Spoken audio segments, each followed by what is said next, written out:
What's up, everybody? Good morning, good morning, good morning. Hey, everybody, I need y'all to let me know what you're eating on this morning, what you're sipping on while you're waking up with the Red Clay Sports Show with myself, Miss Maggie T, and the sleeping giant right there, right next to me. Again, are you with the foolery this morning? Are we with the shenanigans this morning? I thought we got that out of our system, Mike. What happened? No, Miss Maggie, we did not get that out of our system. We still with the Oh my God, shit. what did you do? What did you do? We See, still I don't with like we're still with the fuck you. shit, so I don't know what you're talking about. I didn't do anything. All right. And the bottom of me, who do we have the pleasure of having on this panel today? What's going on? Hi, my name is Twisted Torch TV. I am here with AFN Network. I am willing to be a great sports analyst today. No anger, no past issues. I'm just happy to talk football today, guys. How are you doing? You know what? That's still D list. I'm sorry. I don't know. We're gonna have to run that intro one more time. If that's the D list.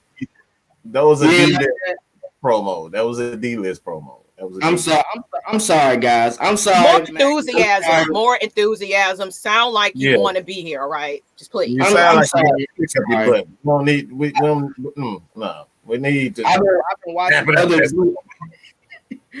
been watching other D analysts, and it's kind of been rubbing off on me. So let me get back to my.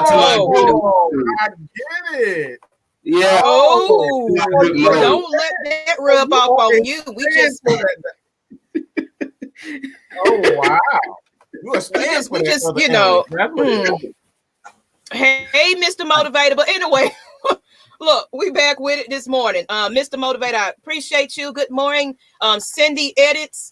Y'all know you're a Cincy fan. Whatever. Eric. We just what's playing. Up? Bro. How you doing? I'm not playing. I'm just playing. I can't be like that. I'm sorry. I'm sorry to the fans for giving y'all such a low effort this Saturday morning. What it do, AFN fans? That's right. ATL. We're gonna be nice this morning. We ain't gonna say HOE. We're gonna be politically correct today. So, all right, but let's get into the meat and potatoes of this show today. I'm glad y'all here. While you here, all 18 of y'all that finally got up with somebody, 19 now, share this content out so y'all let everybody know they need to wake up with the AFN crew in the mornings because we here. We partied last night, then we back at it again. You know what I'm saying? Sipping. Don't ask what's in my cup. You just know that it's 12 o'clock somewhere. So, all right, let's go ahead into our first topic of the hour, and this is gonna be a short little thing. We ain't gonna be on for 2 hours, just letting y'all know. But let's get into what Falcons players are building blocks for the future. So, of course, I don't know what order you want to go in. I guess the sleepy giant up there, and then we'll jump into Twisted. What you got, sleeping man? Otis. My bad. Otis. Man, look, I ain't got time for you this morning. What player are the building blocks for the future? I got Kstlyz helmet. A damn thief on top of it. Good gracious. Oh yeah, definitely. Everything. Mine. Hey man. Podcast channels. Go ahead. Sorry to interrupt. We with the attitude today, huh? Absolutely. Building blocks for the future. I'm gonna say this. This is probably gonna piss off a lot of people to even say this, but Matt Ryan is the building block for the future. I mean, you know that I'm gonna come with the evidence to back up my claim, and that's pretty much it. Matt Ryan, all right. That's how he looking at y'all because he tired of y'all shit. Matt Ryan is the building block for the future. You gotta go through the man to be that man. All right, to be the man, you got to be the man. Woo! All right. That's seriously it. Like that's no like if you are starting from any point, especially when you had a Hall of Fame quarterback like a Matt Ryan, you got to go through him. The team has to, at this point, I feel as though it's really this simple, and I'm gonna simplify it. For years, we've had issues getting players around him, particularly for the defense.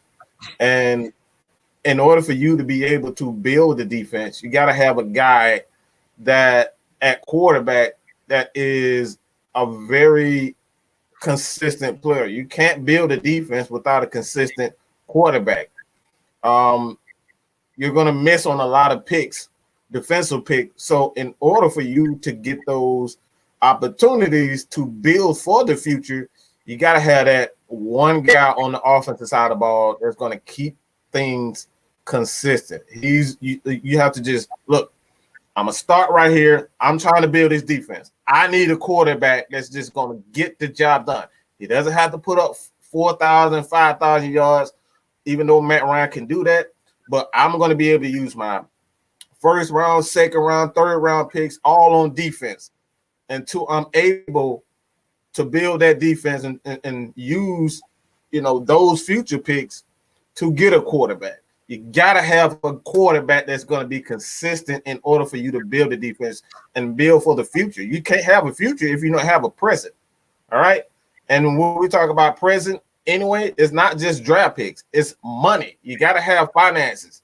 All right. How the hell can you build for the future and you ain't got a damn dime to even buy anything? You don't have money to do anything.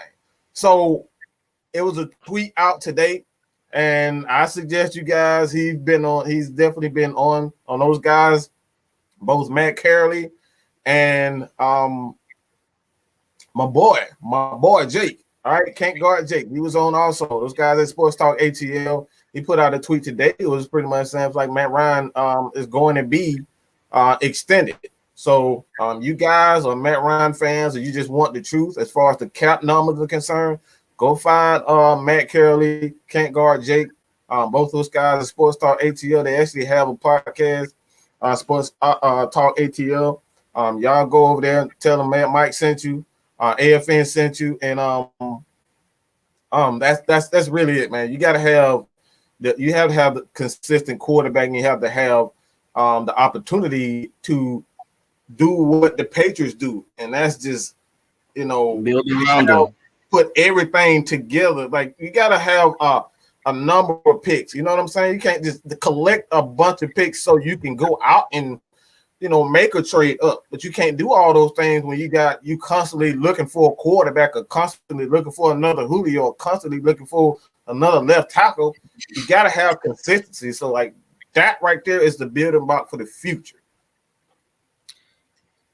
I like that, Mike. I'm glad you brought that part up about the extension for Matt Ryan. We all need to know that as far as fans and sports analysts, because at the end of the day, no team can go without a QB. We've seen a lot of teams fail. You can have a top 5 defense and have jokers scoring under 10 points, and they still can't win games. So Matt Ryan is key for us. One thing I like about this organization with Terry, and I guess I'll say last year too, because they did pick up pieces to help Matt Ryan. Chris Lindstrom is a building block for Matt Ryan. The reason why we say that is because we complained about how Matt Ryan kept getting put on his butt a lot throughout seasons, and in the fourth quarter when he had to make tough plays when the defense know he's passing. You need that offensive guard to stop the defenders from touching him. So Chris Lindstrom is a key for Matt Ryan. Another key for Matt Ryan has to be Kyle Pitts. That's why they drafted him. Where is Matt Ryan's strengths? Throwing in between the numbers. We know that. If you have a precision passer that knows how to throw in between the numbers, you upgrade him by getting a tight end. They have 3 tight ends on the roster that can go down the middle, with Graham as the lowest one, then Hayden Hurst, then Kyle Pitts. They're adding to Matt Ryan. So that tells me what the organization sees as far as the future. Matt Ryan is that building block. Kstlyz Lindstrom is that building block, and Kyle Pitts. We don't even have to discuss Calvin Ridley because I feel like Matt Ryan is gonna be good with those two tight ends. He's gonna make plays with those two tight ends to where it frees up Calvin Ridley, and he doesn't have to put that much pressure on himself. At the end of the day, we all are gonna blame Matt Ryan. Well, not we are, but other fans are gonna blame Matt Ryan if shit doesn't go right. So he's the key, and then the people that they put around them, like Mad Mike says. Miss Maggie, I'm going to ask you a question, though. Are we doing defense, too? Like a play on defense as well? Yeah, it's pretty much, this is a broad subject. It can be all over. But before you get into defense, let's give a birthday shout-out to King Quest 710. Happy birthday to you. Happy birthday to you. Happy birthday. That's my Stevie Wonder impersonation. Happy birthday. Okay. Happy birthday, bro. Enjoy your day. That's right, Eric. Happy birthday. You know what? I don't know what's going on with YouTube. It's not that we don't want to notify you. It's just YouTube is not notifying you. So do me a favor. Every last person on this chat, hit that notification bell on AFN, Mad Mike Sports, Twisted Torch TV, Miss Maggie T. You know, y'all need to know when we're going live because we can't depend on YouTube to let y'all know. We try to upload a little short right before, but of course, you got to be notified of that too. So for now, if you're in the chat, if you're not subscribed to the channel, subscribe to all of them. But the important thing is hitting that notification bell so you are well alert when we go live because we got to stay on top of this. I want y'all not to miss us every week, but it just seems like YouTube is on some hating stuff. So maybe they didn't like that we was, trolling last night and YouTube decided, nope, we're taking your notifications away. They can't do us like that. That ain't right. So get with it, YouTube. We need these folks to know we here in the mornings, okay? Every Saturday. Write it down, mark it down. We'll do a schedule for the season so y'all know our lineup so you won't be missing it, okay? That's what we're going to give y'all. But go ahead, get into defense. But you know what? Let me give my breakout player. Yeah, we got to hear you, man. I honestly think that the spotlight is on Hayden Hurst right now. So I feel like it's going to be a breakout year for him. He's kind of got this whole mental health awareness thing going on. He just got a lot of things going on in the community. I feel like he still is a big impact in this organization. He can be a big influence on the players' mental. Because you got to look at Tat McKinley. We needed somebody to get on his mental. So if we can promote positivity, competitiveness, and work on our mental and togetherness, I think that Hayden Hurst will probably be a breakout. Kyle Pitts, I'm honestly just real excited about what he's going to do. Plus all these players that just kind of came in with a lot of energy. Yeah, it's all cool now, but wait to see what's going to happen on the field because you can talk all big gums and then, be a flop. So, hey, definitely. So that's who I'm excited to see. I think everybody's just anticipating this is going to be an explosive year for him. Just Lord and willing, he's healthy. So that's all I got to say on the offense part and the everything else. But go ahead with the defense. I was gonna say something though. I don't know if y'all saw on IG. Have y'all been seeing Frank Darby? I have not. Hey, he's gonna be an animal. He looks like he's preparing to be this year.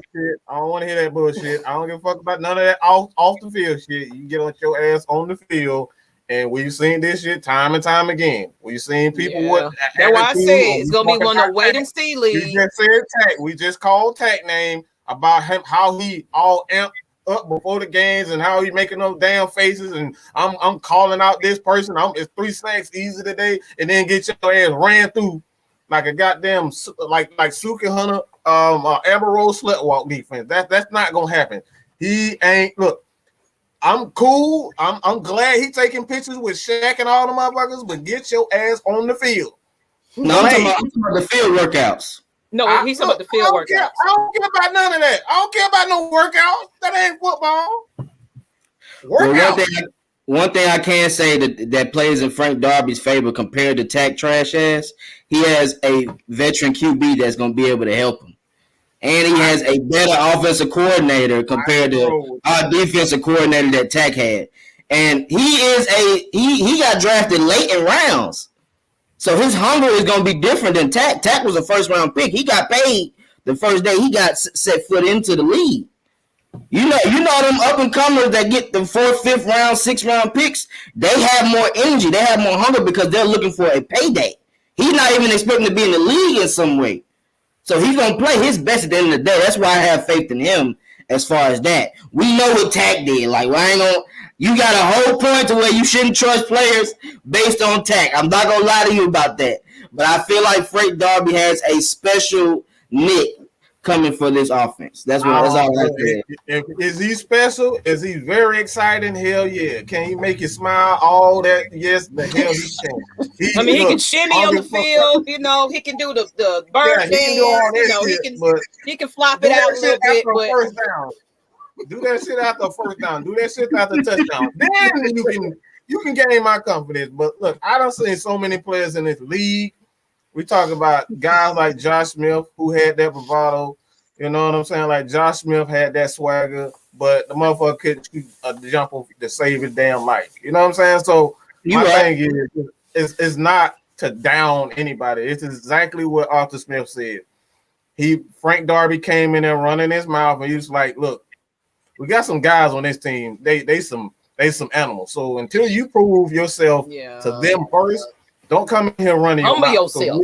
We've seen plenty. We've seen plenty of players come in the league running their mouth, and they just don't live up to the hype. But I do like what Frank Darby. Like I said, we need that guy. Roddy White was that guy for us who came in, who was that rah-rah guy who got everybody amped. He got Julio amped. I mean, Roddy is that guy for us. So.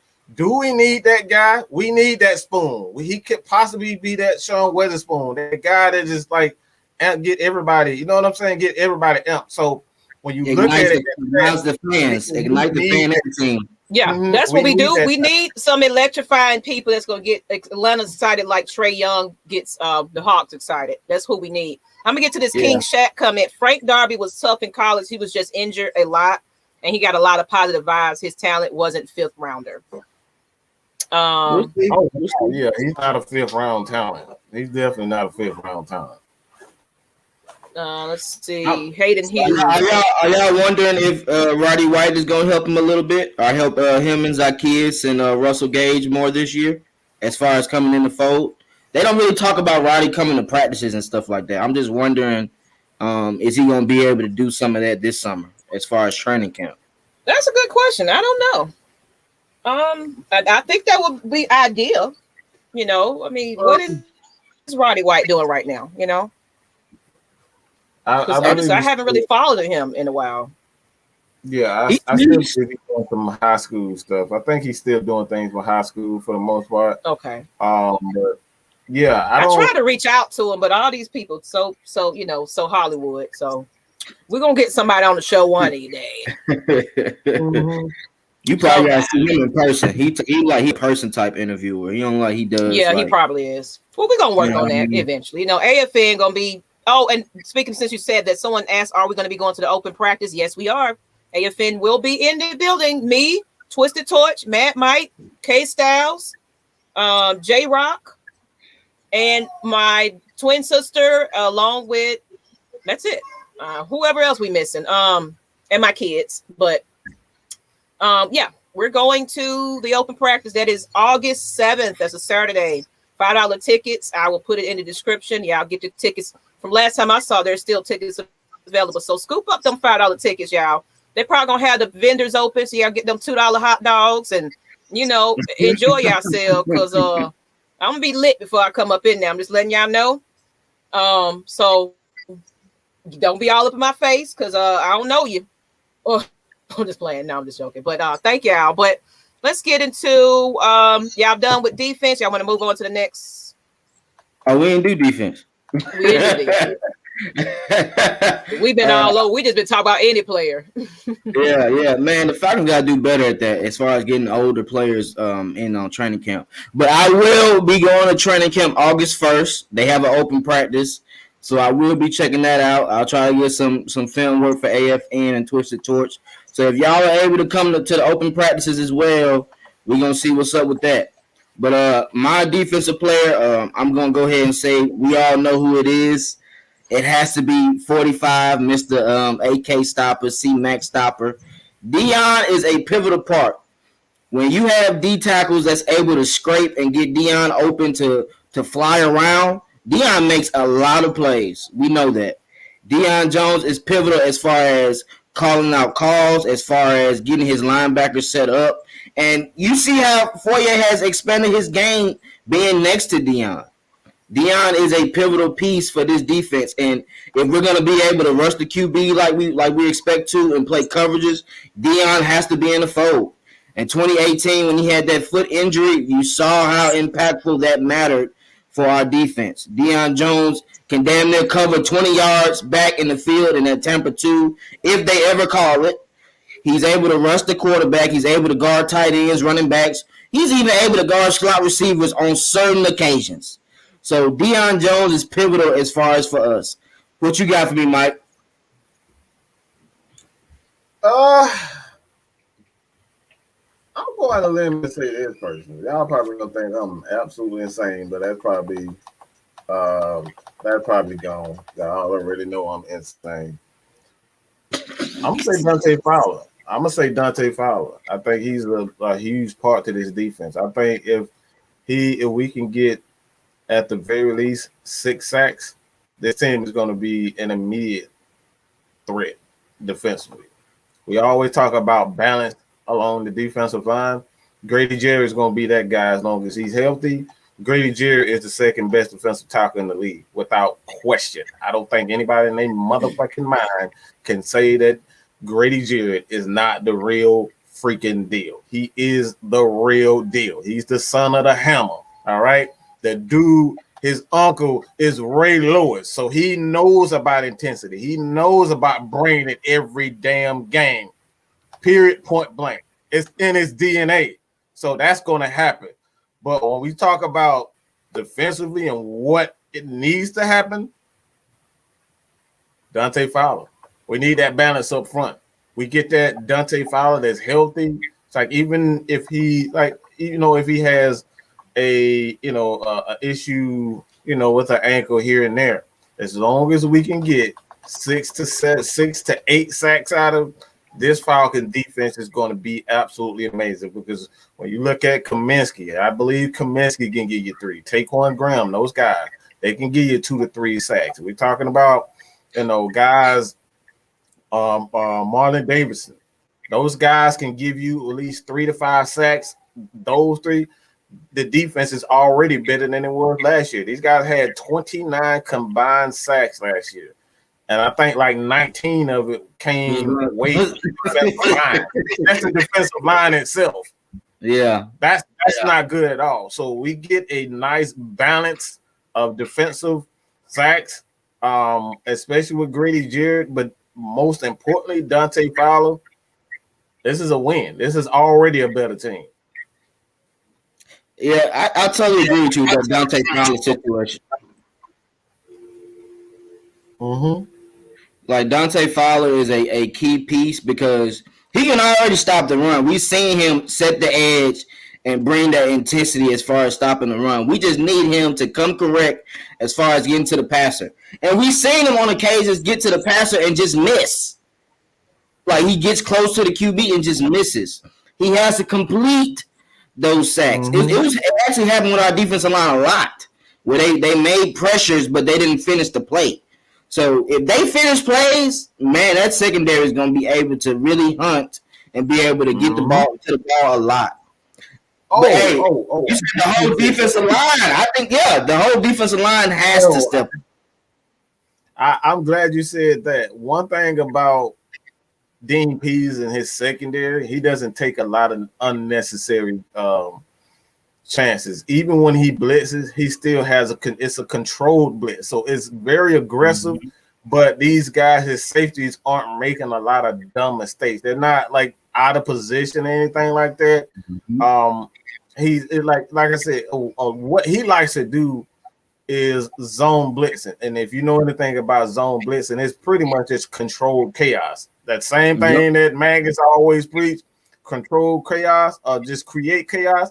It's chaos, but you're thinking that just because he's sent two, that somebody's going to be open. He always has a plan to fill that void wherever that blitz is coming from. So that's what you're going to get from Dean Pease. It's just changing the eye level of a quarterback. You thinking the quarterback thinking the right side is going to be all it's going to be when you send this blitz, you know, from the right side.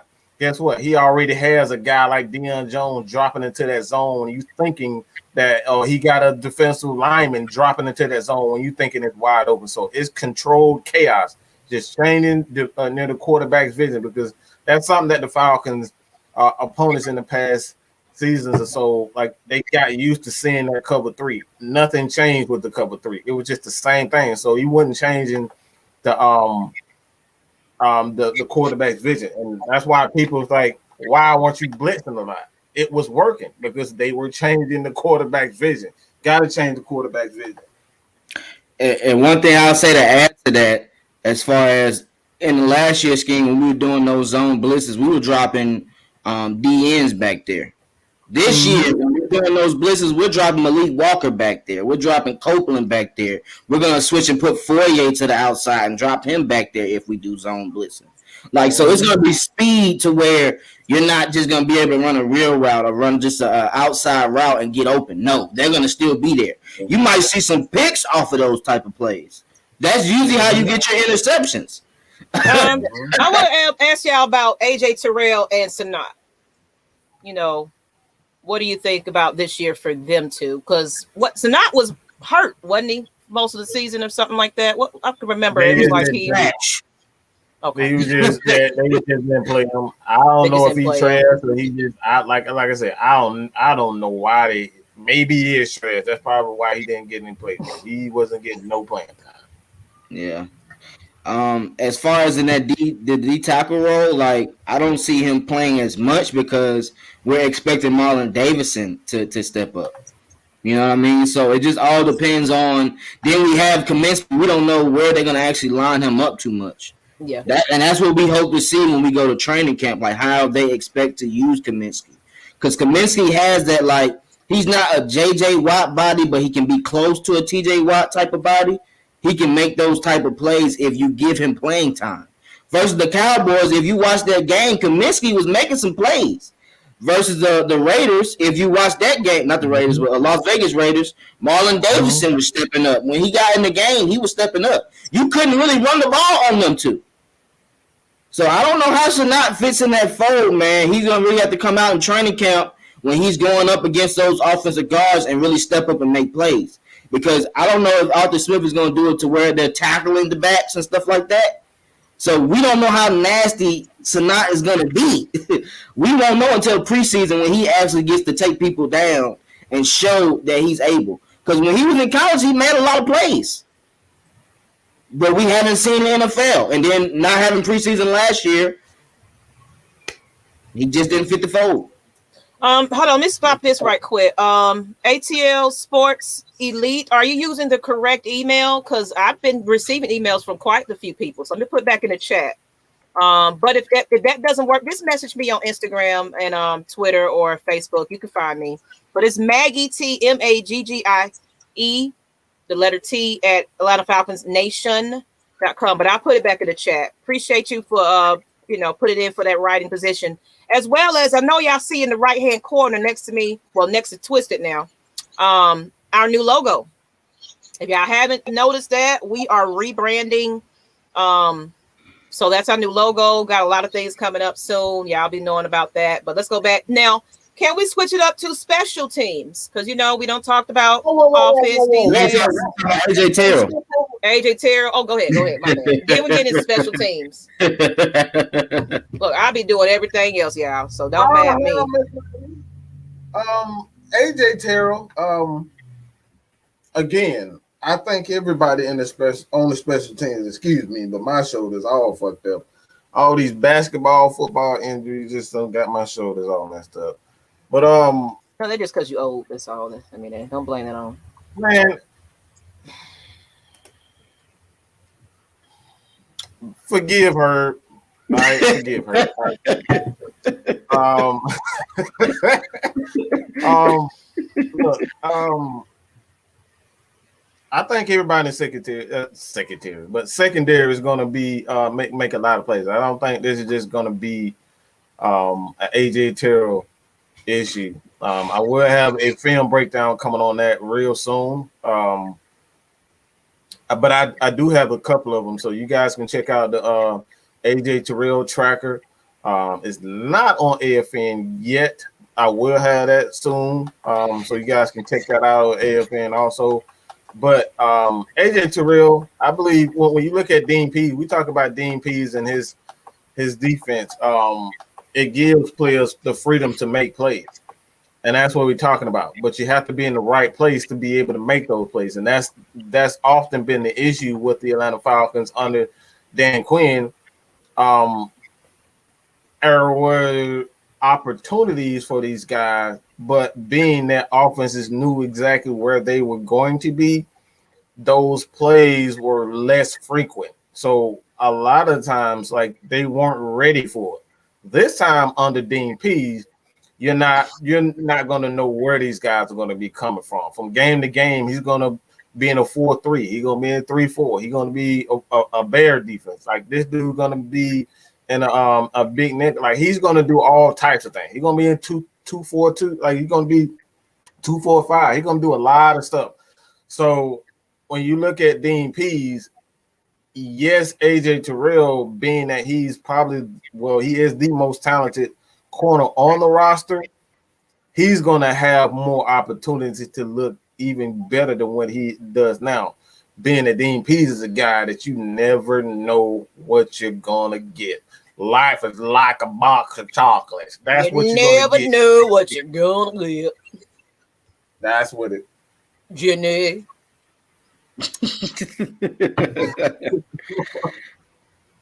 But you got it twisted. Then we're going to get into the next topic because we've been rolling on these positions for a minute. AJ Terrell, we know he's a pivotal part. I expect him to be good. I want to see what happens with the rest of the corners, though. I want to see how they gel with AJ Terrell, how they gel in Dean Pease's scheme. We have players that I feel like they're just plug and play for these next couple of years, but I think they're going to make plays off of that. It's going to be a scheme to where you're going to rotate. It's not going to be the same people out there first, second, and third down. They're gonna have set corners for second, set corners for third, set safeties for second and third. And with that 3 safety set, we don't know how long he's gonna put that out there. So I expect that to be pivotal for the cornerback position. AJ Terrell's gonna do his thing, man. He has the right size. He just has to make sure his eyes see what his footwork is seeing. You know what? I'm gonna add to what y'all saying. You know, we also was dealing with COVID last year. You know, everything had changed the game up. So now we actually going to get back to full padded practices. We're going to have a little fan participation in the audience a little bit. It might hype them up a little bit more because can you imagine, like, y'all been playing football and y'all played in the game. Can you imagine a stadium full of nobody and you're relying on hearing just the outside coaches and everybody else talking? Y'all feed off of that energy. You feed off the cheering. You feed off the concession stands and everything just moving. You know, the crowd noise a factor when it comes to, you know, them booing and, you know, field advantage. You don't get that when you don't have nobody in the stadium or a crowd noise, you know, popping, you know, noise. That ain't the same with those little posters and stuff like that. That ain't the same. So I feel like we're going to have a full practice and I think we're going to see a little bit of difference because honestly, the Falcons were just a couple of pieces away from being all right. Like their record really wasn't speaking for them. You know, we could break it down to, you know, how many points and all that, but I feel we're okay. Of course, I ain't saying we're great, but I think they got something to work with here. So it's just a matter of what we see on the field, you know, when it comes down to it after a while. But I think the team gets along with Arthur Smith. I can tell. I think the team gets along with Terry. So that's going to be a big leg up, you know, at least for something. So with that being said, let's get into what we're talking about next. We already kind of talked about secondary defense. Let's talk about Terry. Speaking of the GOAT. The GOAT. We said it last night, but we might as well elaborate on it again this morning in case somebody don't miss it. Why does this Twisted Tea guy love the name Terry? You know I love the name Terry.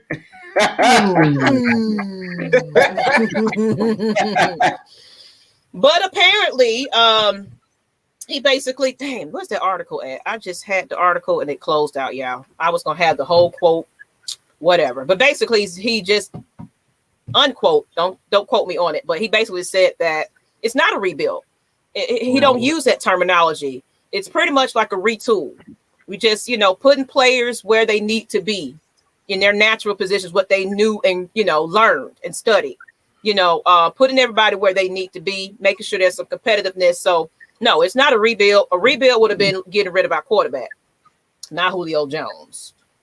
So just saying. So that's what I got to say on that matter. What y'all got to say on it? I mean, Maggie, you said it all. I don't think we really need to. I think we can just go to the next topic. In all honesty, like Matt Ryan and Julio Jones, it shows what Terry believes. I would have traded both of them if I was rebuilding. Yeah, that just being honest, I would have got what I can get. He didn't. He said Matt Ryan is still here. Build around Matt Ryan, get 2 or 3 pieces, and you will be back to where you want to be. Mm-hmm. That's the goal. And Mike, you said, why do I like Terry so much? Because we have the same name. We think just like I can see what he's thinking. So I understand. That's why I'm able to give some gems here and there. I'm able to see what he's thinking. Terry to go. Terry to go. Terry to go. Terry the Twisted and the GOAT. All right, man, Mike, what you got to add to that? Mr. Terry, he is the GOAT. He is the GOAT.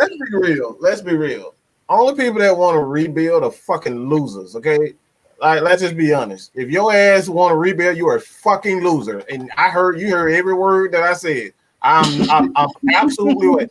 If you want to tear a team down just so you can draft a fucking quarterback or draft a new running back, you are a loser. You are a loser. Only losers tear down the entire organization because you want to see somebody new.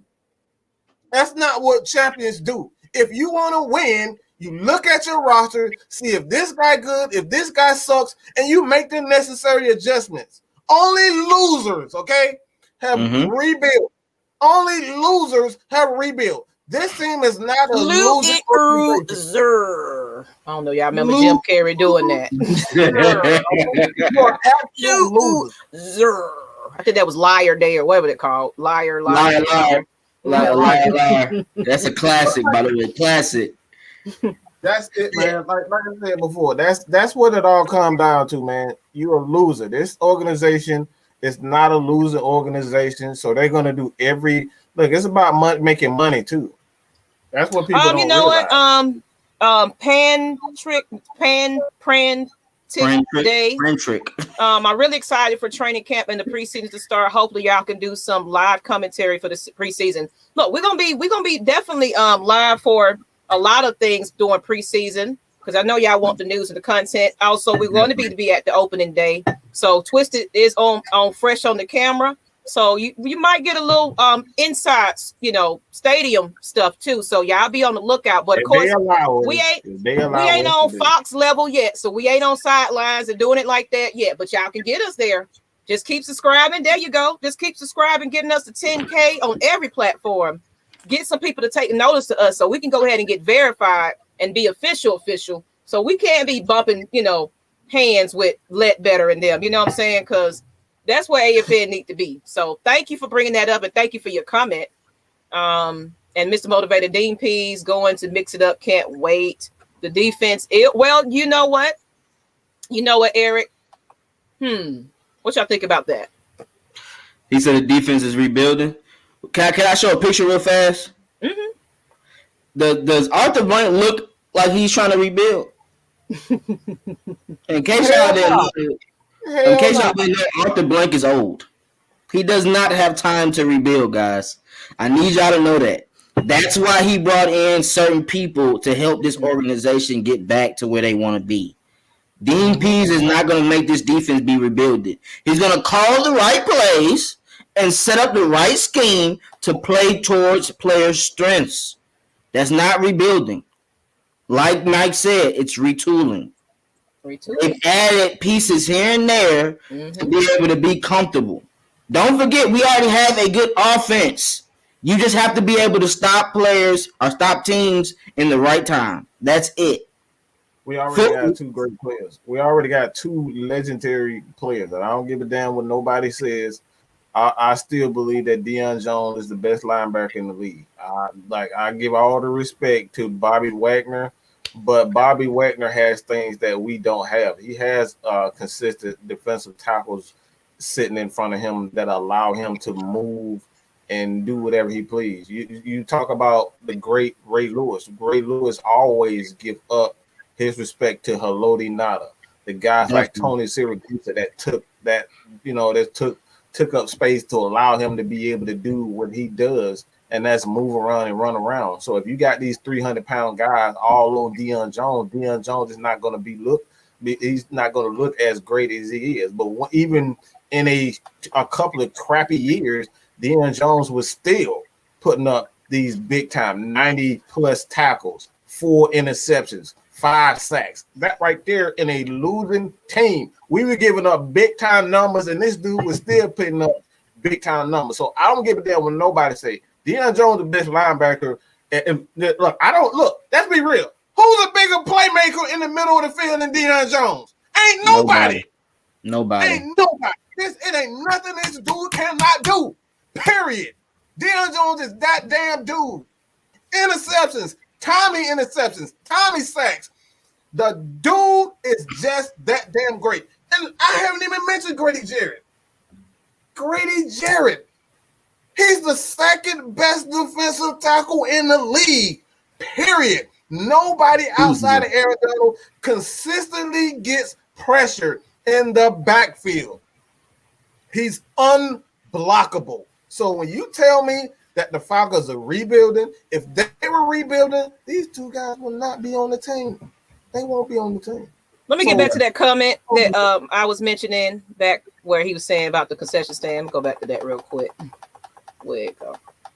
And Mike, let's not forget Aaron Donald had pieces around him. Grady Jarrett hasn't really had no pivotal piece around him.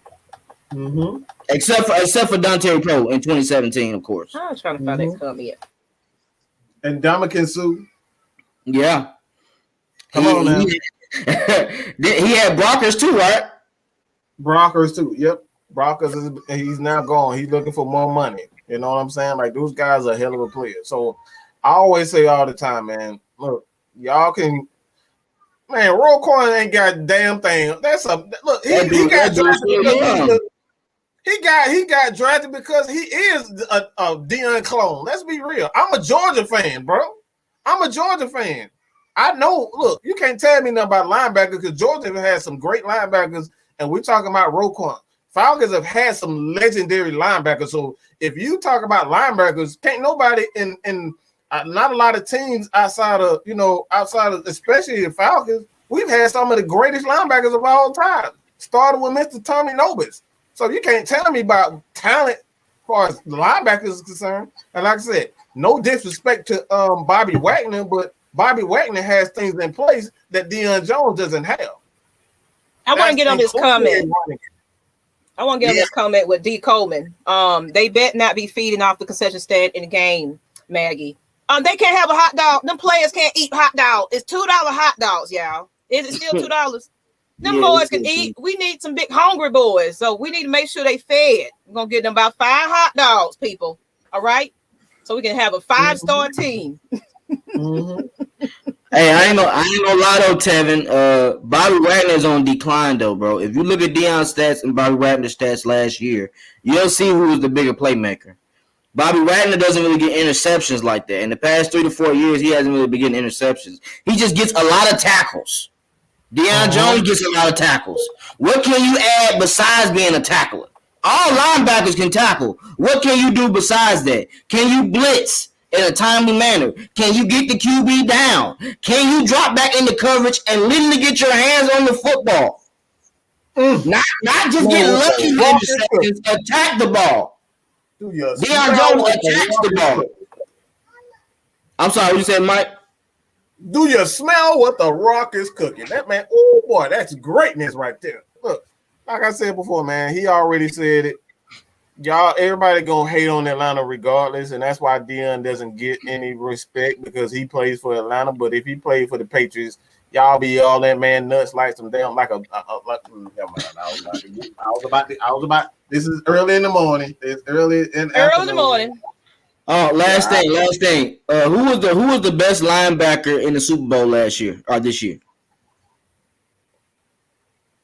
The Super Bowl? Yeah, who was the best linebacker in the Super Bowl this year?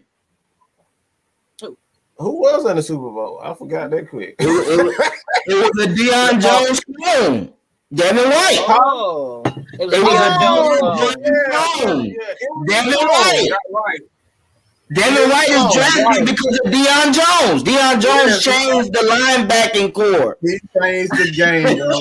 Period. You're absolutely right. He's a Deion, and he was compared to Deion Jones the entire time. And that's why I say that people just gonna hate Atlanta, and they not gonna get Deion, and they not gonna get Grady Jarrett. Like Grady Jarrett wasn't even. I bet the previous year the dude wasn't even on the damn top 100. Like y'all can kiss my mother. You know what? That top 100 is biased.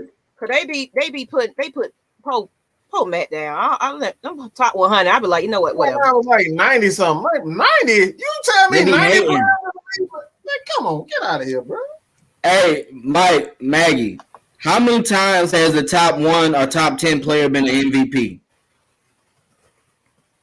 Majority of the times. 26 was the MVP. They put him at 20 something. Right. Come on, man. Come on, dog. I'm gonna act like Boosie. Come on, dog. Come on, dog. And what about let's get into this next one right here, because we mentioned somebody mentioned in the chat Cordell Patterson named one of the NFL's most versatile players. I think he's number 11 on that list, if I'm not mistaken. Don't quote me though. Yes. He's the third 11th. He is the 11th. Okay. So, what y'all think about that? And audience, Cordell. And you want some pizza, Mr. Motivator? Me too. Buy me some. We'll go ahead and eat it together. How about that? I ain't had nothing to eat this morning. I warmed up a breakfast bowl and it's sitting there looking at me. Cordell, we know what Cordell brings to the table. I think that he can be a receiver in some plays, a running back. He can return kicks. He can return punts. He's willing to block. He's 6'2", so he has a lot of attributes. For him to only be 11 is kind of crazy to me. But if you look at that list, a lot of the people are from the NFC South. We got a lot of talent in this division, guys. But Cordell Patterson, he's key for us because I see what he does. I see how he can impact a game by just touching the ball 5 times. He can literally touch the ball 5 times and get a score. He can get you into good field position. That's impactful. That's why I like Cordell in this offense. He doesn't have to keep touching the ball to get his rocks off, as we like to say. He can get a minimum of 5 carries or a minimum of 5 touches and literally impact this offense to where we're down the field before you even know it. Mm-hmm. He got to be top 10 to me. I'm sorry. He has to be top 10. What you got, Mike? It's hard to see him not a top 5 in my opinion. That's just absurd. But again, that's what we talk about. Falcons players not getting any type of respect. This man was on the Patriots team for a reason. He was one of those guys that was not only a deep threat, but he's a gadget player. But most importantly, and I think this is something that doesn't go because everybody into how many yards my quarterback throw. Well, this dude had 1,000 yards and return yards. 1,000 yards and returning yards. Motherfuckers don't even get 1,000 yards receiving this year. And this dude did this in return yards, kick return, punt return. This dude is an absolute threat every time he touches the ball. So you trying to tell me that it's 10 guys in the league that's a better dual threat than him? This dude is it. He is that. He gets the respect, and he like I said, not only is he a receiver, he's a running back. He's a kick returner. That's punt return. That's 4 punt. Like those are 2 different types of skill sets, whether you like it or not. Punt return, kick return. Those are 2 different types of skill sets. And he does both of those guys. Does both of those well. It's like, well, punt returning, you got to be a little bit more.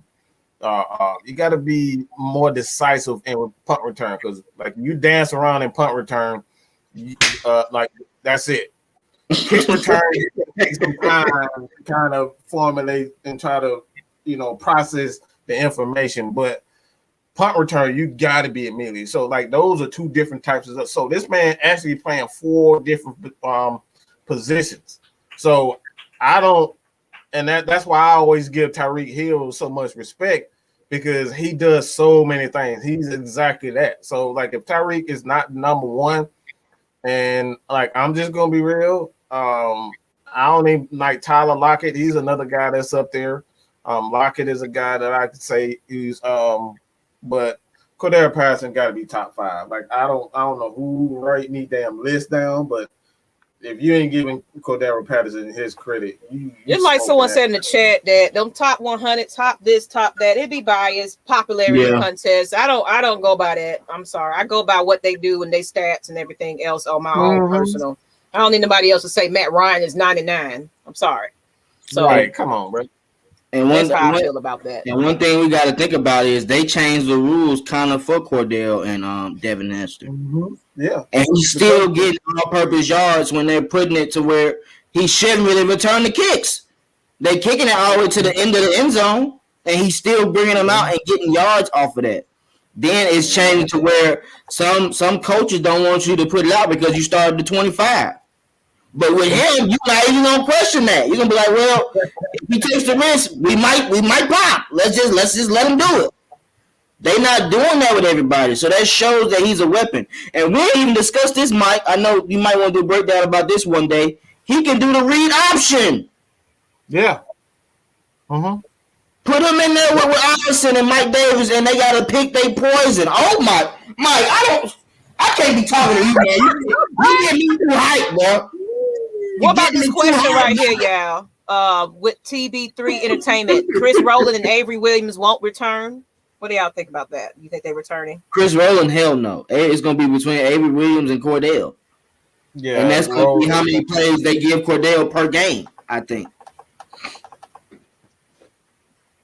Yeah, he's done. Chris Rowland is done. Avery Williams is that guy that they looking to be that next guy to kind of learn on the Cordero Patterson. So, like, Rowland don't have a shot. Whatsoever. I don't. He has no shot. What JB Williams, I believe that's his name. That dude. Like I said, he ain't got a shot. I like him, you know what I'm saying, but I don't think anybody from the previous regime has a shot to really stay on this thing. Let's just be real. A lot of those guys on borrowed time. Unless he's doing this, Mike. They'll put him back there for that, but they're not putting him back there to get electrifying plays. They're going to put the people they signed for that.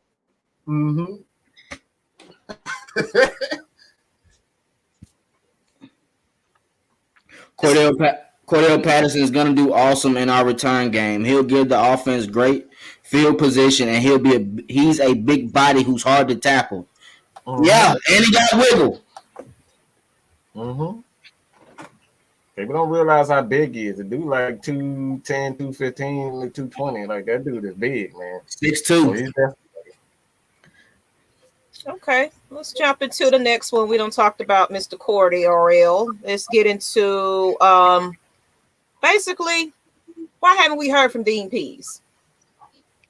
And we kind of hit on this last night, but I might as well bring it back up again. Why haven't we heard? Why he ain't so vocal like Arthur Smith and Terry? What's going on with this? Should we be concerned about not hearing from Dean Pease? What do y'all think? Where's my clipboard? Where's Mr. Magnus when you need the clipboard? That's what he's doing. He's putting together schemes for Tom Brady. He's putting together schemes for the New Orleans Saints. He's putting together schemes for C-Mac. He don't got time to talk. He got time to show what he plan to do this season. But we want to hear from Dean Pease. We're concerned about the defense, so we need to hear something, Twisted. Maggie, they're going to be concerned whether Dean talks or not. So keep your mouth closed. And, you know what? Let me add to this. I think he's avoiding those interviews because they be hounding. Like, they hounded them for that Julio Jones talk. So they really going to be hounding this man. What about this player? What about that player? I don't know. So I think instead of reflecting all these questions, I ain't getting in the media. Yeah, I handle that. That's why Terry's here. Terry, hey, listen. Terry is on a promotional run. That's why we got him. He's a good talker. He knows how to get marketable. We're trying to get people interested in coming to the Atlanta Falcons because folk don't want to come over here and play for us. And let's be honest, his wins speak for itself. There's Ed Reed that's speaking for Dean Pease. There's Ray Lewis that's speaking for Dean Pease. Dean Pease don't got to say nothing to me. I already know what to expect. Just go back to the old game tapes and you'll figure out how he feels. Let me ask y'all this. All right. You ever seen horror movies? In particular, Friday 13th? Does Jason ever talk? Does he ever talk? Does he ever say anything? He go to work. He just shows the fuck up with a big ass somebody and he chop your damn head off. All right, he's not Freddy Krueger. Freddy Krueger do all that damn talking. I'm talking. That's not what Dean Pease. He is Jason Voorhees. He's not gonna talk. He ain't gonna come out braggadocious and any of that. That dude is Jason Voorhees. We already got a psycho looking dude as our head coach. We don't need another I'll say this. Arthur Smith is Freddy Krueger. And Dean Pease is Jason Voorhees. He don't do no fucking. He just shows up with the big ass knife and he pokes them on straight through your heart. That should be Arthur Smith because Arthur Smith like a killer. I ain't gonna lie. That man look like he don't sleep at night. He like he feed off of coffee every day. Like, yeah. Who he look like? Hey, that dude does look crazy. That's why I call him Freddy Krueger. Freddy Krueger got those little one-liners, and Arthur Smith got those one-liners too. So, like I said, man, like Dean Pease is Freddy. He's Jason Voorhees, man. That dude don't do no talking. He just shows up and he merch. That's what he does. His defense, his defenses get the job done. That's all I care about. I don't care about all this talking. Look at that picture. Don't it look like he needs some sleep? His eyes red. He's frustrated. Players and authors, Terry conversations. He's sick of it. He just ready to get on the field now. I'm tired of talking about what is, what shoulda, coulda, wouldas. We need to get on the field and make some shit shake. That's what he looked like. You know what I think about Arthur Smith and Dean Pease? When they talk, I think they just be thinking like this. They just look at each other like, yeah, this is all I can think about. Hey. The coach Dean Pease is looking at the weakness in the enemy offensively. Hey, man. You know what? He's definitely studying his team because guess what? Everybody know the defense was soft. So they expected soft. So he, like everybody said, he in the lab with DJ Nabs. So man, that was a nice one. That was a nice one. Old school ATL, y'all know what that means. Hey, this is what y'all get. Y'all get entertainment, and we always got something on our look, man. We got nothing out of this place. We always got something for y'all. You got to throw that up in there. So do y'all think Terry is the person who always survives in scary movies? because he finds a way to adapt. Yeah, he wiggled his way out of this cap situation. You know what? He gonna get y'all ass out that door. I don't care what you do. You know what? He go. You know that joke? Who is that? The Kings of Comedy. I don't know. That was Cedric the Entertainer, but basically about when black folks see somebody running, we all running. I think that's Terry. Like, you know, I don't know what we running about, but we're gonna figure it out when we get to the end of the day. Hey, Terry got the hell out of there, boy. I don't care what you do, but if you see me moving, you move. That's what he did with the Saints. Oh, when Drew Brees was done, I'm out of there. Let me call Arthur. I'm out of there. Oh yeah, he was halfway in the locker room. I'm out of there. He was done. Let's go to the right. Brees was done. He said he took his helmet and was like, you know what? I'm done. Let go. Let go. Hey, we got a question though. Okay. What's good, Christian? How much do y'all think the defense will miss Keanu Neal? No, why do you have to do that? That was like my favorite player. I do, yeah. We all love Keanu, no lie. But he was a Dan Quinn lover. Let's keep it. Let's be honest, he was a Dan Quinn lover. He never tweeted, and then he tweeted after he knew Dan Quinn was fired. Like that's kind of weird to me. I'm about to go in on his ass for that. You know, look, I like Keanu Neal. I love his physicality, what he's bringing as a player. I don't think anybody can complain about that whatsoever. He is the epitome of a football player. That's what you want in football players, especially your defensive players. But I don't want look. I know this. I said I was gonna calm down on my cursing, but I'm tired of all these pussy ass players running back to their masters. Like I'm fucking sick of it. That's the reason why I don't want anything to do with Ricardo Allen. I don't want shit to do with Keanu Neal, because when all is failed and he saw that his coach, all right, his guy, he drafted me, so I'm gonna support my guy, even though your fucking guy sucks. All right, your defense sucked because of Dan Quinn. Let's be real. It sucked because of Dan Quinn, and this is the reason why players. All right, he's only interested in being liked. Keanu Neal doesn't want to win games, because if he want to win games, he damn sure wouldn't have went to damn. Should have went to damn the Cowboys. Out of all the teams that was a free agent, he ran his ass right back to Dan Quinn.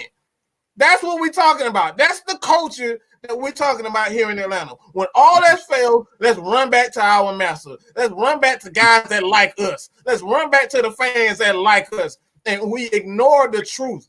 Dan Quinn, Keanu Neal, those guys ignored the truth that they sucked because they wanted to be liked. They wanted to be in an environment where they like and where they're comfortable. So this is the same thing for Julio Jones. This ain't just Keanu Neal. That's the culture in Atlanta. People, a lot of players, I want players that want and thrive under these circumstances when we're talking about being, look, people don't like us. Guess what? I feed off of that energy. I feed off that energy when people don't like me. When the fans booing me, come on, give me that. Do like prime time. When they booing you, stand up like this, bro. You know what I'm saying? Go out. Be like prime. Feed off of that energy. I don't want any of these guys. I don't want anybody that doesn't thrive under pressure. And like I said, I love Keanu Neal. I don't think we're going to miss him, because we're talking about exactly that. These players, they want to be comfortable. I don't want any more comfortable players. Keanu Neal just want to be comfortable, and that's why he ran his ass to Dan Quinn, because him and damn KZ want to be comfortable. Yeah. And let's be honest, man. If we look at the schemes that we're in now, I don't even think Keanu Neal would fit in DMP's scheme, if we're being honest, as far as the safety. That's why they went and got Richie Grant. Richie Grant is the key as far as with Dean Pease. He actually fits Dean Pease' scheme. He can be another Keanu Neal, but in better coverage. At times, offenses literally went and did a mismatch with Keanu Neal. They would motion people out to the slot and make Keanu Neal come down the guard, and he would get abused. He gave a lot of plays like that. If he wasn't near the line of scrimmage, Keanu Neal was a non-fucking factor. Let's be honest. 2017, we really had the game versus the Eagles. All he had to do was catch the fucking interception to end the half, and we had the ball coming out. What does he do? He tried to catch the ball with his knees. When were you taught that? When were you taught that? Who showed you that? And guess what happened, guys? Guess what our luck happened to? The Eagles end up catching the ball. When does that ever happen? Keanu Neal has those plays in a lot of games. Versus the Packers, he did the same thing. Versus the Super Bowl, you are a tackler. Why are you going for interception? Tell us how you really feel, Terry. Edelman would have been unconscious. They would have had to bring a stretcher out. That motherfucker died for the ball. He don't even know what his best attribute is. Sorry, T. He don't even know what his best attribute is when the key moments hit. That's the issue with Keanu Neal, I should say. When the game is on the line, he doesn't do what he's supposed to do. What he's good at, he won't do. He'll do the opposite. You haven't caught an interception all year. But hey, let's try to catch an interception. Forget Keanu Neal. And somebody said Richie Grant. I know you mentioned a little bit, but what do you think about him? We done with Keanu. You know, he ain't a Falcon no more. Richie Grant is gonna be a key, bro. Like we've been looking for a rover type safety for a couple of years. Dan Quinn, dumbass, tried to make Ricardo Allen that. He is not that type of player. But we did it for 4 years, still gave him a chance. Richie Grant is that type of player. He can play wherever on the field. You're not going to just be able to motion him out and say, guard the best player and he's going to get abused. No. He's going to pay attention to his cues and go out there and make plays. If it's meant for you to make a for sure tackle, that's what he's going to do. If it's meant for you to get an interception, that's what he's going to do. We're not going for that this year, man. In this back end, we're not guessing on plays. And with rookies, and safeties, most rookie safeties, they don't guess on plays. They go for sure shit. I'm sorry for cursing Miss Maggie. I'm sorry for cursing Mike, but they go for sure plays. And that's what Richie Grant's gonna do. Look for a Malcolm Jenkins type player with Richie Grant. Okay, so since we don't filled in on the Falcons, did you want to add anything to that with Richie Grant? Then we're gonna get into some other team sports talk. He said everything. He said everything. Okay. He said everything. Ain't nothing for me else to say. I mean, he pretty much just dropped the mic. You know what? Let's take this pause real quick. For those of you that are just now tuning in, I didn't catch the beginning. Please subscribe to Atlanta Falcons Nation. We really are trying to get to 2K before the season. If y'all can get us there, we are moving. We are like at 1,500 or so far. We really need 5 more hundred to get us there. So go ahead, tell your friends, everybody, share AFN, not Mad Mike Sports, but AFN. Let everybody know to come over here and subscribe. Okay, I know you're subscribed, but if you're not, please. At the same time, hit up the funny man up here. This man is speaking gems on his channel. And he got way more than that on his Twisted Torch TV channel. Make sure y'all get that man follow and a holla. Let him know that AFN sent you. And then Mad Mike Sports with his 20K followers that need to be Twisted Torch TV and Miss Maggie T followers. So if you love Mad Mike so much, come over and give us that love. We need to be at 6K, just like him. You know, can we get some of those them chips? You know, we want to eat too. How about this, Miss Maggie? How about this? For the next couple of followers, me and Miss Maggie, if you come follow our channels and you leave a comment, hashtag run the damn ball. How about that? So we'll know it's for this contest. Run the damn BAWLL ball. We see that hashtag. We know you for this. Go ahead, T. If you do that, I will pick 2 people from each channel and give them either a t-shirt or a hat. I will let you decide. Okay. So, you say what you said, Miss Maggie. Say what you said. Explain the rules to them one more time. We are trying to get to 6K like Mr. Mad Mike. Can we at least get to 1K? How about that? Because That's all I Vegas can't need, be you know, choosers. Can we get to 1K? Me and Twisted, we got to throw what's name in there too. Just KSTYLZ, because we're all kind of I'm in the 500 area. Y'all are close. Y'all getting up there. So I feel like if y'all could get all of us to the top at the same time, that'd be great. My other channel was at 200. We don't care about your other channel. We worried about us because Mike, you already established. Otis. Hey, Mike, you trying to get a 10K, baby? We ain't worried about you, okay? We worried about self over here. We trying to get our numbers up, and you throw in my stuff because I just got 3 channels now. No, we don't care about that, Mike. All right. Thank you. So please, people, hashtag run the damn ball. Let us know that you here because you heard this contest, because me and Twisted see who's gonna get to 1K first. And of course, it's gonna be a movie when we do. So please get us there. Share to all your people, because we really just want to appeal to and market to more NFL players and journalists, and let them know we the real deal. We got to be official, y'all. We're gonna have to get that official stamp one of these days. So with y'all activity as well, people, go in Google chat, go in Google search, type in Atlanta Falcons Nation. We need y'all to start searching for us on Google. Look for our website, AtlantaFalconsNation.com, but search for it on Google. Do that for us. I'm telling you, that's free, and that's going to help out Atlanta Falcons Nation a great deal. And do Mad Mike Sports, Twisted Torch TV, and MS Maggie T. All Google search. That's your homework for today, okay? But let's go move on. Kstlyz and Jew Talk too. Kstlyz and Jew Talks too. That's right. So let's get into a little bit of finals talk. Y'all want to get into some Hawks basketball and finals, and let's get into all that jazz, because we like to talk about those other teams too. The training camp schedule. Let's jump into that real quick. I forgot about this. You want to go ahead and announce those dates? Here we go. You got to move that banner part.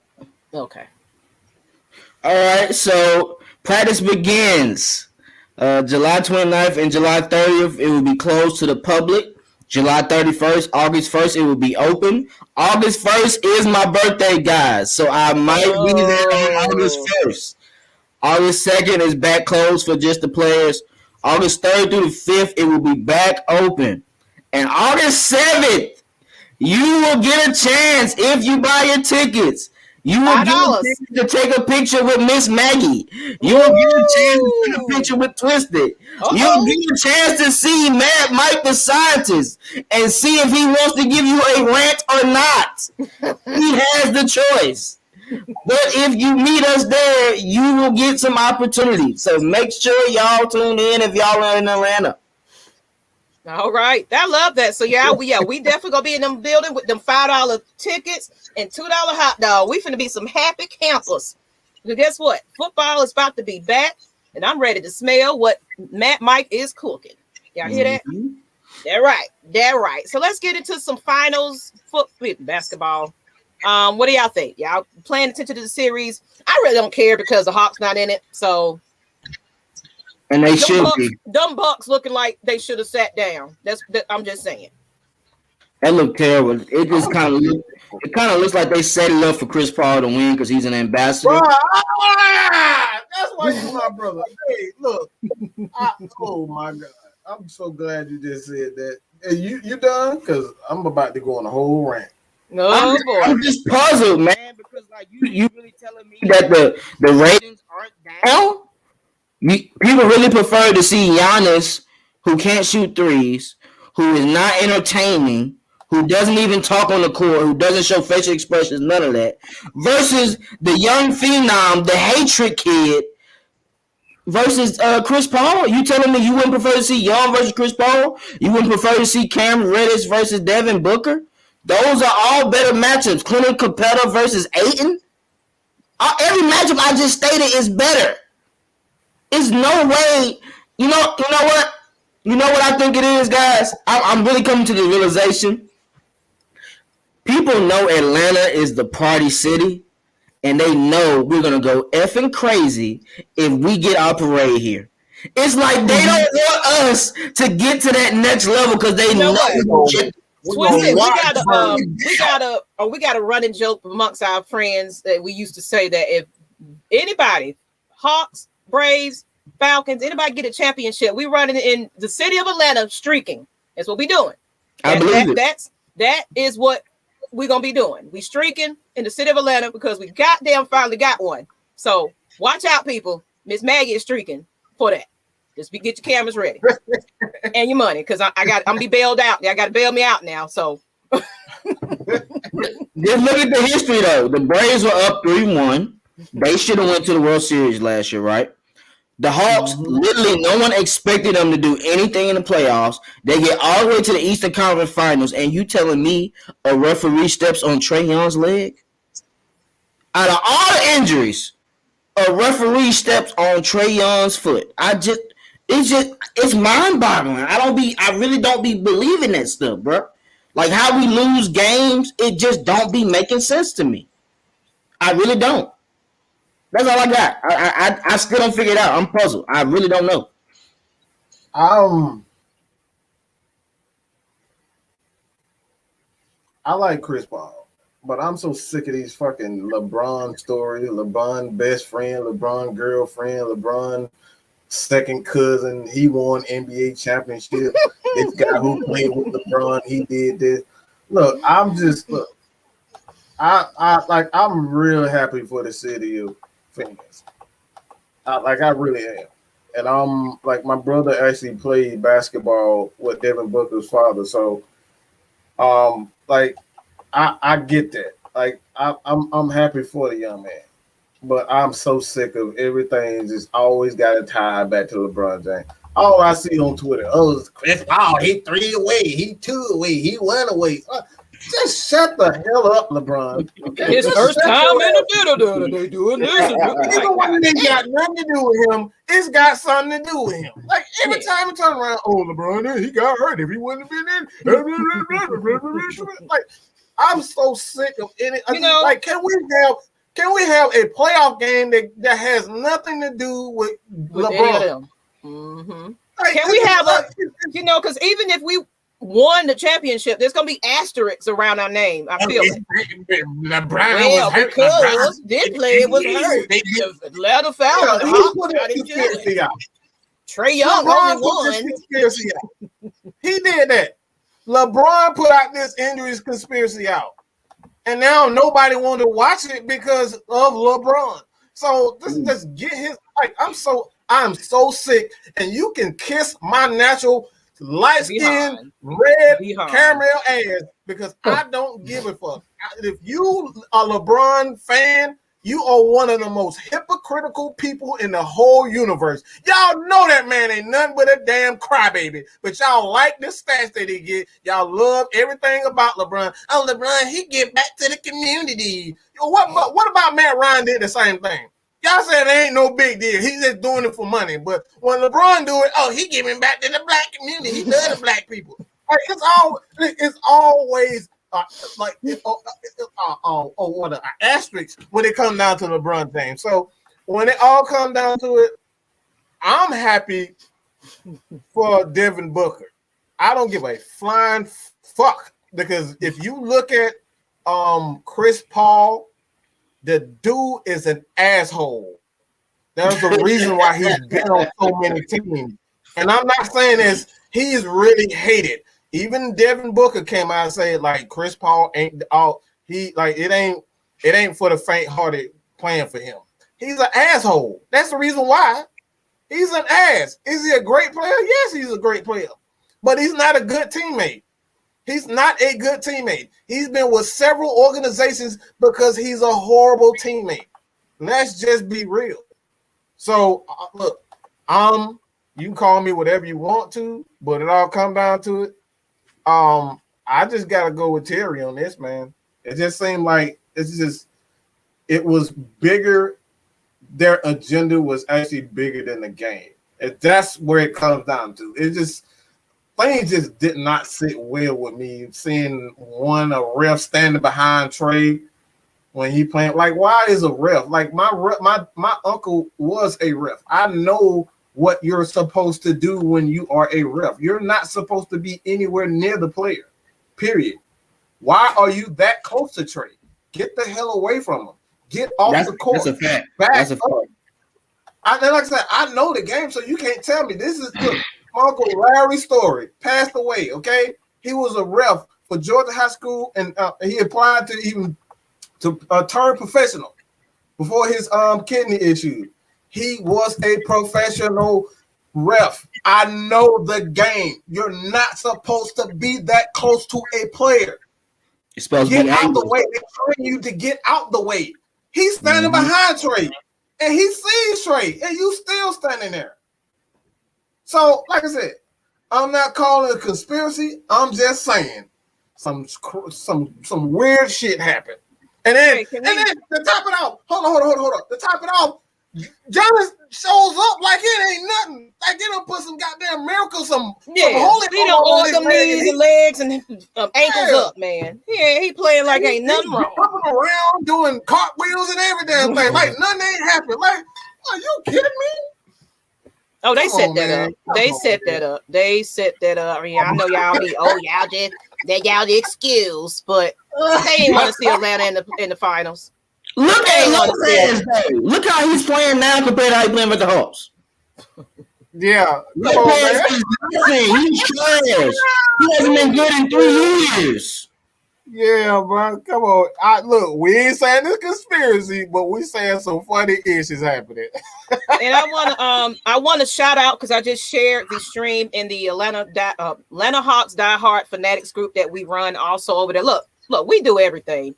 If y'all on Facebook, search Atlanta Hawks diehard fanatics. That is also our group that we admin. We are a small little 4,000 fan base in there, and we're growing. So get in there and hey y'all, I'm in the chat. If y'all watching, give me your what's up, diehard fanatics or something of red and black, which I want to put in the chat. Let me know that y'all watching in the group. And hello, I'm your admin because folks don't know if you watching. But let's get into this basically right here. If anybody caught that hour-long introduction to our new head coach, no longer interim. We kind of covered on it last night. So Twisted, I'm gonna open it up to you. Let's get your opinion about this. I think it's a good hire. I think based on how he improved the team and helped them gel from underneath his coaching, I think that's pretty good. He has a big decision to make with Collins, though. I want to see where he goes moving forward with Collins. I'm hoping that he makes the right decision because Collins was pretty much a non-factor. He sees that Cam Reddish is the future, Trae Young is the future, and build around those two guys. I'm anxious to see how they do as that power forward. Is it going to be a stretch four? Is it going to be a big man four? I just need him. I need him to get that squared away and add maybe one or two more shooters around Trae Young, and we'll be good to go. I like the coaching hire though, but he has some big decisions to make moving forward as far as this money and maxed out deals. Mm-hmm. Before I get to that, I just want to say this. Like this is what I can this is what I appreciate from like real fans. Like a lot of LeBron fans are just like, come on, like y'all know that, man. Like y'all know the truth. Like we're not making this stuff up.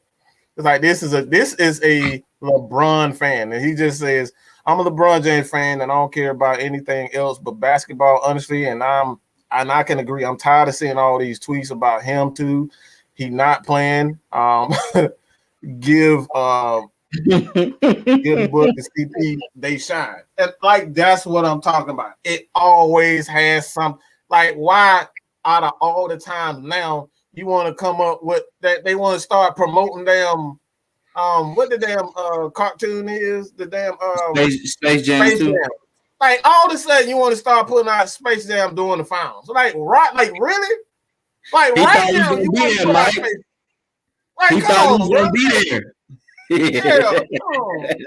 They thought he was gonna be there. They was setting up everything for LeBron and they got put out. So like I said, it's just like I'm like I said, I'm not even I'm a basketball fan, but I can't get behind this NBA because it's too agenda based. It's too storyline based.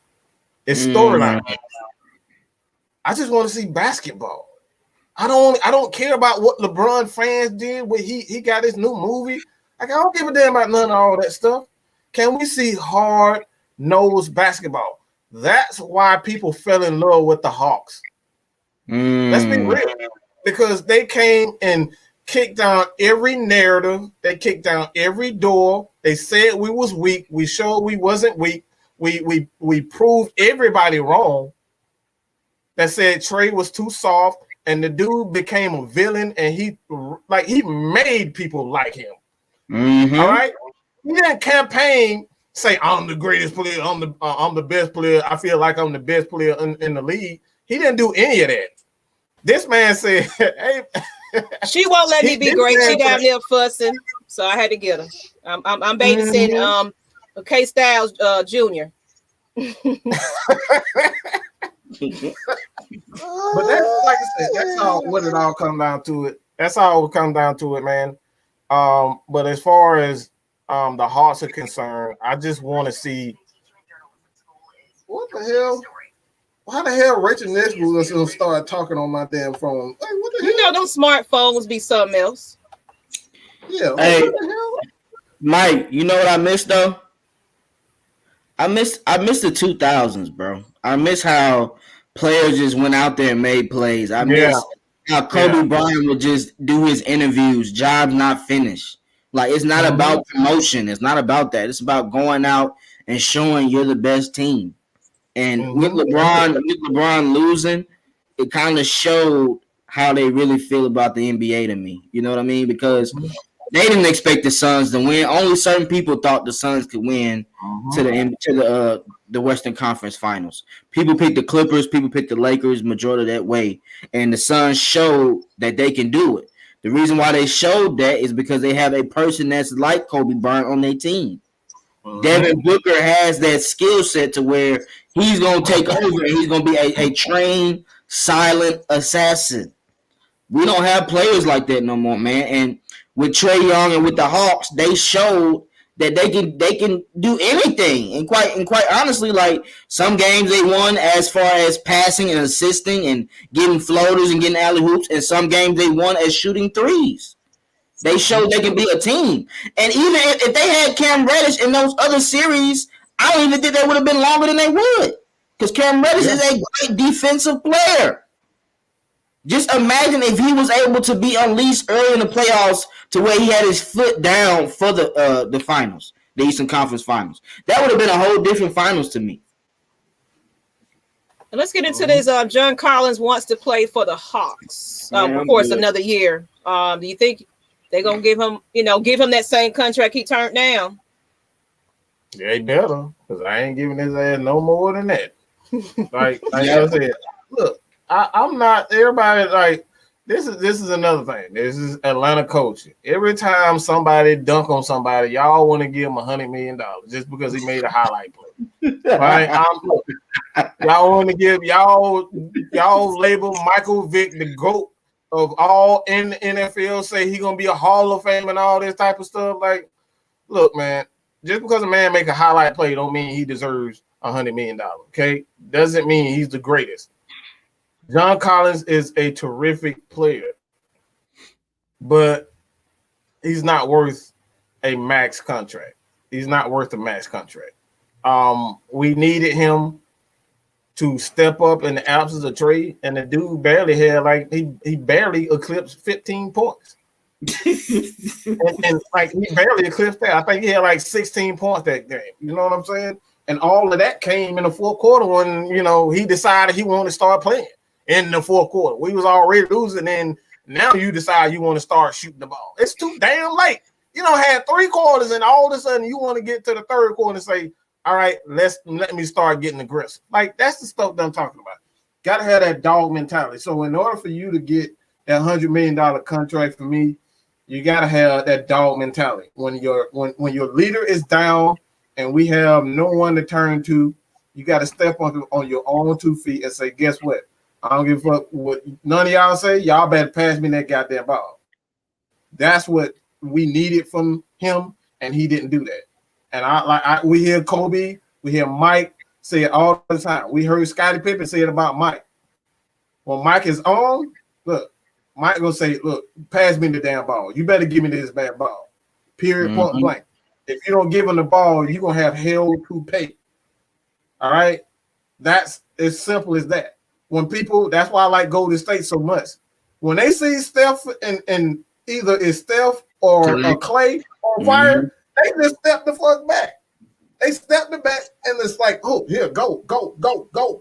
But those guys are willing to step up in that moment. And John Collins don't step up in that moment. You start with Clay in the finals. Steph had no problem stepping back. He was like, all right, cool. Shit, Clay doing this shit. I'll step back. Give me that. That's it. That's how you do it. And that's how you build a winning culture. You can't have these guys just because they can jump 7 feet and dunk on people that they're worth being on or worth $100 million. And that's what I feel about John Collins. Until he established that dog mentality, I'm not giving him no $100 million. You know, it's kind of crazy. I can compare this team to the flying high team when they had Joe Johnson, T-Mac coming off the bench, Josh Smith, Jeff Teague. When they had that type of team, you know what their issue was? It's kind of like the same thing for this team. When they need a bucket, they do turnaround fadeaway shots. They don't attack the basket. When Collins needed a bucket in that game, the game that Trae Young went out, he kept just doing turnaround shots. Like, put your head down and go to the line. They gonna have to foul you. If that's your strength, use it. Don't act like you a jump shot shooter. I don't like that about players. Some players, they gotta know what their strength is. And even if you're making shots, that helps you get open for better shots. Help your team out. Don't just think about yourself. If you're getting to the basket, okay, they're going to bring another person to attack. What do? Dish the ball out. Open three. And that's what was happening with Trae. When he was attacking the basket, the shooters were open. You keep that same mentality. Even with Lou Will, when he was doing that. When he was getting in, doing crossovers, okay, Bogdanovich is open. Let me pass it back to him. Wide open three. They're set up threes. They're timing. That's timing. And Collins has to get that on the way, man, or he won't never be a maxed out type player. All right, well, since we get into just, players testing free agency, Brandon Goodwin, he's also testing free agency. And then, of course, Mr. Lemon Pepper, he wants a multi-deal contract and would like to return to the Hawks. He want to return for the strips, the actual Lemon Pepper wing. What he want to return for the fans, for the partying. And he went MIA in one of the games. Jesus Christ. He did. And see, he got to get that Clipper mentality up out of him if he going to stay here. We don't need that game blowing mentality brought to Atlanta. We need you stepping up. You the veteran, not Trae Young. You the vet. I need to see more veteran plays. I don't need to see airball threes. I don't need to see extra 3-point shots. Your job is to get people open too, not just shoot. I know you're a good 6 man and you kind of like Jamal Crawford and stuff like that, but Crawford didn't know how to assist either. And that affected that team. Yeah, I'll give him, because let's be honest, there's more to this Lou Williams than it is on court. Like, Lou Williams aided in Trae Young, and even Rayford Young, y'all follow him on Twitter. He states this all the time. One of the reasons why Trae has been as, as aggressive in the playoffs is because of Lou Williams. Sometimes you make deals with players outside of just basketball skill set. I'm not bringing Lou back for his skill set. Just that alone. I'm bringing him back because Trae Young likes him. Trae Young feeds from him. Those are the types of players that you want. That your superstar, if he feeds off of this guy, and this guy's an asset to us to make sure that our superstar or this player or that player playing at their max ability, then I need to bring back a Lou. I need to bring back a whoever that aids our superstar. So that I'm not bringing him back just because. And I'm not overpaying for Lou, but I'm giving him a pretty good deal that's going to satisfy him. So it's like that's the way I feel about Lou. I'm not bringing him back for his skill set, because obviously you can get a backup point guard, what they desperately need to kind of fill in that void for when Trey sits out. I'm not bringing Lou back to be a superstar scorer or anything like that. Come in, get a few buckets every game, every time, every once in a while. But you got DeAndre Hunter, you got Cam, you got Herter for that. I'm not worried about scoring. I like that.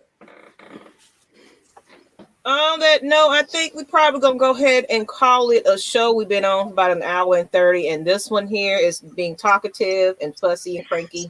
So that is my cue to get up out of here with my niece here, because she doesn't let me be great no more, because it's all about her and her attention. So I'm gonna give her that now. Enjoy and give y'all back y'all Saturday afternoons. Be safe, COVID friendly, get your shots. If you don't, if you believe in all of that, because we ready to tailgate and have some fun November 7th. So circle it on your calendar. Also come see us. Get your $5 tickets. I'll put the link in the description like I've been doing. Get your $5 tickets if they're still available. And this one is ready to go. So I'm done. That's it, Kylie. Stop it. Peace to the Middle East.